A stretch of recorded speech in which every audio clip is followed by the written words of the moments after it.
træning, så skal den prægtige ørn flyve frit for første gang. Og det er ikke sjældent for både ørn og falkonerere. Den hvidhodede havørn er lidt mindre end Stellashavørnen, der stadig trænes i voliere. Men vi skal hilse og sige fra falkoner Bjarne Clausen, at det går stødt fremad med træningen af den store fugl. Men her nu handler det om kotka.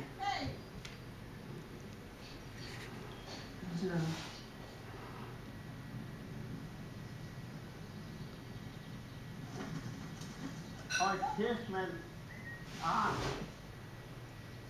Gør hun ikke. Hun vender.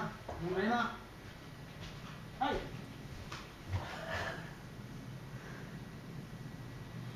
Hej. Hun lander derude, tror jeg. Hej.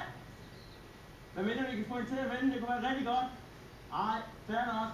Det hører retfærdigvis med til kotkas manglende lyst til at flyve til Holmen, at hun ikke er vant til fotografer under træningen. Hej. Kotka. Kotka.